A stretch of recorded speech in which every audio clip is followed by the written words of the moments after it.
Thank you for inviting me, and this is the best part of my job. It's having an opportunity to talk to you about a very exciting piece for all of us. And the passion and commitment to diversity, of course, is led from the Minister Wyatt, and we at the Quality Agency are really looking forward to the opportunity that the new standards provides us with to engage with the aged care sector around this really critical issue. So,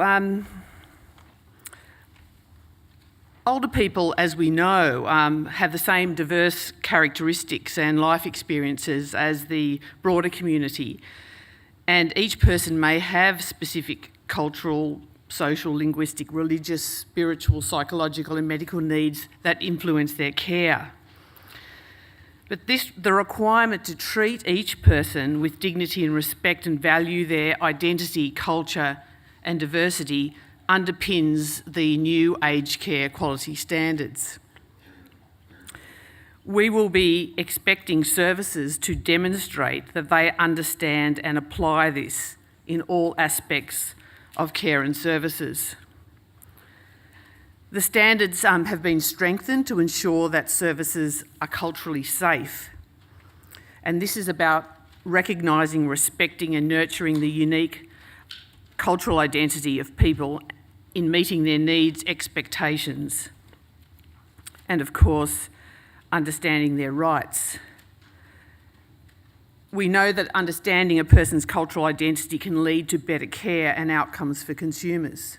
Now, some of these concepts are better understood than others, and previous speakers have mentioned this. But we're working with a subgroup of the National Aged Care Alliance to provide case studies and practice examples to support the sector's focus on diversity.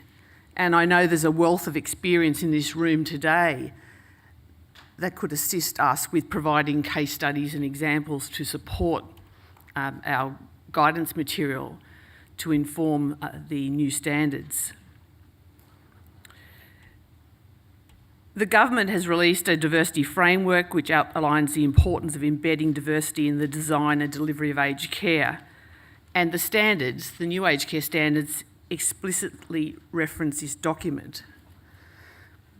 But I know in the build-up to my presentation, I've heard all morning that people understand that the proof of the pudding is in the eating, and you want to hear about how we will go about assessing the performance of services against the aged care standards to understand how we will be considering the issue of diversity and how services meet the diverse needs and circumstances of people receiving aged care. In assessing performance against the standards, we will be seeking to understand how service providers are embedding diversity into their service delivery and how the service demonstrates that they understand the requirement. And I'm talking about the structure of the new standards. You know that there is a consumer outcome, an organisational statement, and requirements that sit underneath that. And I'll take us through the 8 standards in a few minutes so we can see how this plays out across those standards. But services will need to demonstrate that they understand the requirement for each requirement, that they apply the requirement, and this is evident in the way care is provided, that they monitor the requirement, how it is applied and the outcomes that are achieved, and that they review the outcomes for care recipients and adjust their practices based on review. And of course, that is what continuous improvement is, reviewing the outcomes of the care that you deliver and adjusting practices based on that review. We'll seek to continue to talk with consumers and their representatives to understand their experience of care and that their diversity, culture and individuality is respected and valued, using the sampling approach that is central to our audit methodology. Now, I understood from an earlier speaker that there is a view that maybe that at 10% is that a sufficient sample to understand how care is delivered in a service. We generally average somewhere around the 15% of care recipients and representatives that are interviewed. But if our sampling seeks to understand the expression of diversity in a service, then our assessment will bring to light how that service is supporting the circumstances and care of people with diverse characteristics in each audit. So there's a capability there to seek to understand that, and we'll do that from first principles. The application for accreditation will ask each provider against each service to identify the groups that are reflected in their service in terms of their diversity, and to specify those groups so that we start from an application where we understand the characteristics of that particular service. The self-assessment will, of course, need to reflect the standards and the requirements against the standards. And we will see further information in self-assessment that where a service will need to talk to how it implements the effective support of people with diverse characteristics in that service. And then when we arrive to undertake the audit, we will have already engaged with care recipients and representatives, as we do now, and we'll seek to sample that further through the audit process. So this raises the question for providers. In the lead up to the implementation of the new aged care standards in July 2019, who are you providing care to today, and who is coming into your service tomorrow? And do your information systems, the forms and processes and engagements you have with care recipients and representatives, do they serve you well? And what do they tell you about each person's narrative? And do you provide a climate of trust that allows people and supports people to talk about themselves in that personal way, to tell you about who they are and what they need? Now, some services, and I'm sure they're reflected in this room, use a storybook or narrative approach when they seek to understand the needs of care recipients. And through that approach, they have that rich sense, that sense of the rich vein of diversity that characterises the Australian population. But there are probably still services today that don't yet understand the extent to which their own service reflects that diversity. That there are over 100,000 older people from Torres Strait Islander communities in Australia. That over 36% of older Australians were born outside Australia, and 1 in 3 from a non-English speaking country. And more than 1 in 10 have a diverse sexual orientation, gender identity or intersex characteristics. Now, you know that we have discussed these issues for many years through our Better Practice Conference programs, through the assessment of expected outcomes in the current accreditation standards, but it has been cursory and minimal. But the introduction of the aged care standards is really a game changer. It's a seismic shift where performance against standards will be assessed in relation to provision and care and service to people with diverse needs, characteristics, and it's embedded across the 8 standards. So I might just take you just through each of the standards and just highlight one example of a requirement, and then talk a little bit about how the guidance material is currently being shaped to support services to understand how they could meet that requirement. Okay, so I might just start with looking at the groups that are identified in the Aged Care Act And this makes it very clear that these are the groups that aged care providers currently need to consider in relation to the development and disability of their development and delivery of their services. Now, this is already a piece that is in front of us now in our current environment. But under the standards, and we'll go through standard number one. Now, standard one, in a sense, shapes the piece here. And that is that the outcome for consumers is that they're treated with dignity and respect and can maintain their identity and make informed choices about care and services and live the life they choose. Now, in order to assess that, we're assessing the organisation in relation to the organisational statement. It has a culture of inclusion and respect. It supports consumers to exercise choice. It respects consumers' privacy. And if we just look at some of the requirements in Standard 1, this is a mandated requirement. Each consumer is treated with dignity, respect, with their identity, culture and diversity valued. This means that aged care services are expected to deliver care that is non-discriminatory and inclusive. This means that they need to understand all individual needs and preferences and provide care that is reflective of social, cultural, linguistic, religious, spiritual, psychological, medical and care needs in a culturally safe way.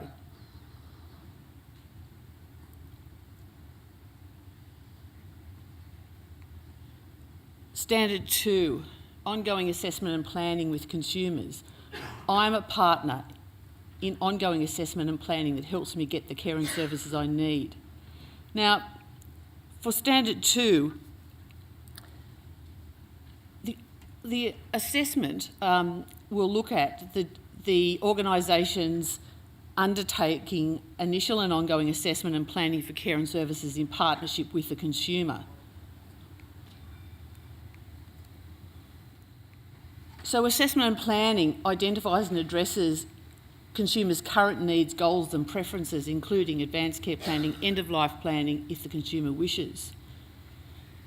But an example of Standard 2 would be that consumers in an aged care service clearly have a need to be bathed or showered and have usually preferences for the way they wish to do that, and their preferences usually are to do that as independently as possible. But also, they may have a preference to be showered in the morning by a staff member of the same gender, and that could be a cultural preference that they are expressing, and that is important to support the requirement that their needs are being met in a way that they identify and prefer. And that is how diversity is embedded into Standard 2.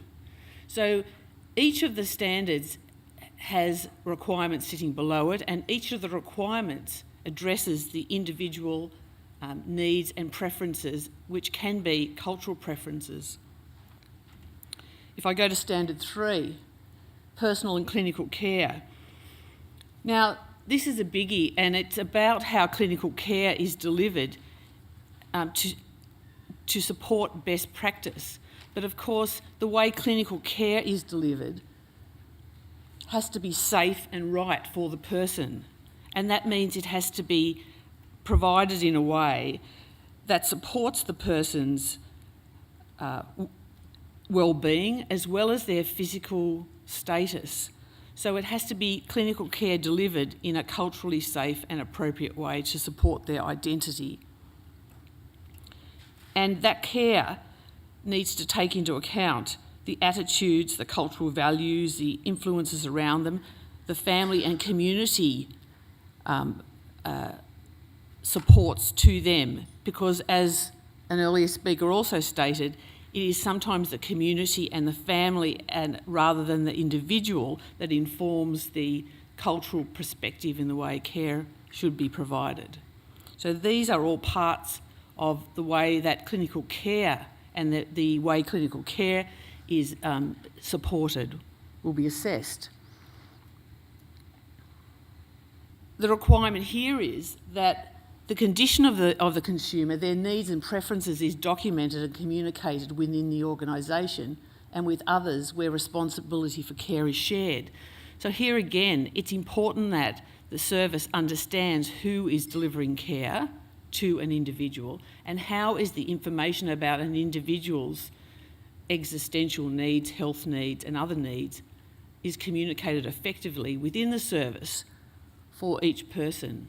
And that has to be in a respectful way, but it needs to support that person so that it's not just an assessment that informs this, but that effective communication also informs this. So each person that is part of the care delivery piece understands the needs of the individual. Was that time? No, it's all right, it's just someone having a drink. It's okay. Okay, no, it's all right, it's okay. I'm just hearing bells, that's okay. We're only up to standard 4 here. Okay, so standard 4.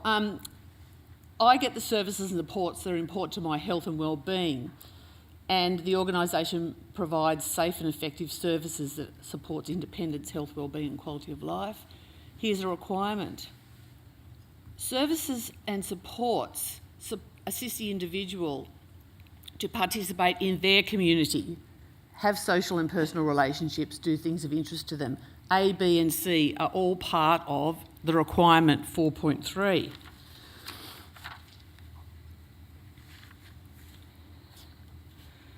So if I look at an example here that goes to the training that a service would need to provide in terms of the workforce orientation, the education, training needs to be provided on how to communicate with consumers, including those with diverse needs and life characteristics, and integrate what consumers find meaningful into the design of services and supports.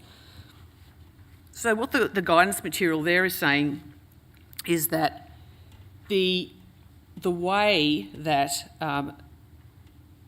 support is provided to consumers, including those with diverse needs,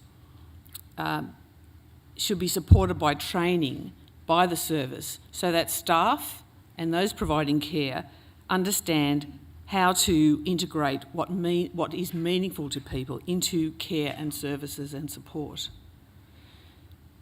Now I know, and you know, that some of the examples of how services support people culturally in the past have been, in some places, somewhat tokenistic.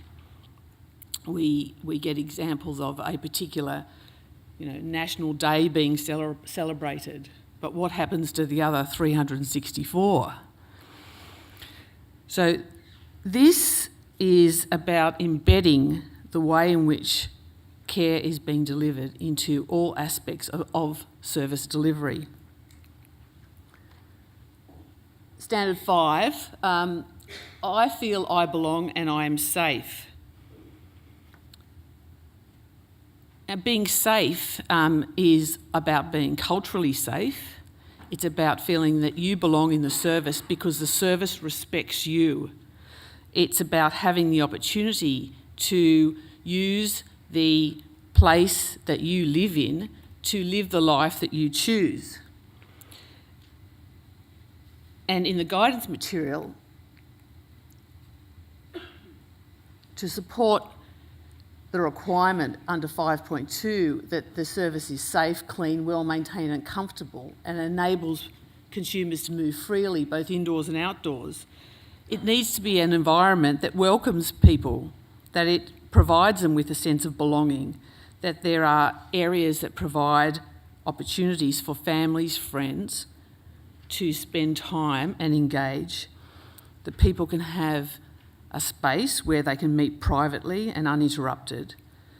They may want to meet with visitors, with pastoral or spiritual leaders. They may want to have a celebration, a cultural celebration, and that is welcomed and supported by the service, because the space also needs to support the diverse characteristics of the people that live in that space, and that should be welcomed. Standard 6, feedback and complaints. I feel safe and am encouraged and supported to give feedback and make complaints. We know that people tend to be fearful of making complaints and provide feedback, that they are vulnerable. They feel that their lifestyle and their future will be impacted on by raising issues of concern. If they have come from traumatic backgrounds or had difficulty accessing services, they will be particularly concerned. So the safety that you feel has to be the safety that you feel in relation to the way the service supports you to say what you need to say about the care you get. And so that could be through the use of advocates, language services and other methods for raising and resolving complaints. So does the service enable people to have access to support, the supports they want to have their complaints resolved?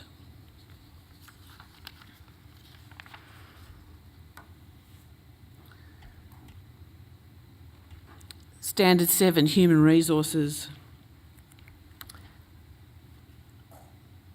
I get quality care and services when I need them from people who are knowledgeable, capable and caring. So the organisation has sufficient skilled and qualified workforce to provide safe, respectful, quality care and services. I remember the debate that went on about how this particular requirement was worded. It's an interesting one because it has the word kind in it. It's really important. It's a really important word because it's kindness that supports people.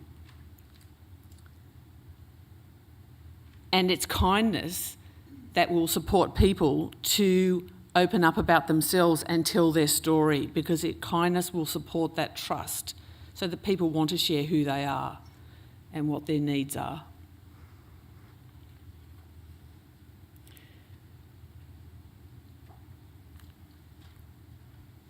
So people external to the organisation, if we want to test how we would sort of think about this in terms of our guidance material, we would ask management, can you describe how do you monitor the workforce? How do you monitor that the workforce shows respectful, kind, caring traits and attitudes? So how do you as a management team understand that that's what your workforce does? How can you test that for yourself? And how do you respond if your workforce does not respect consumers' dignity, culture, diversity and choice, or show kindness and caring traits and attitudes? So what do you do as a, what's your accountability around it when that is not present? And outside the organisation, how do people understand your posture in relation to this issue? Do they observe that your workplace respects each person's dignity, culture, diversity, choice, and the diverse characteristics of the workforce is also respected? Because that's a critical part of this interaction. Standard 8, organisational governance. This is interesting because this governance standard will be one that some services will find quite challenging. They will be needing to understand from their top leadership down how diversity is supported in their organisation. The consumer outcome is that I am confident the organisation is well run and I can partner in improving the delivery of care and services.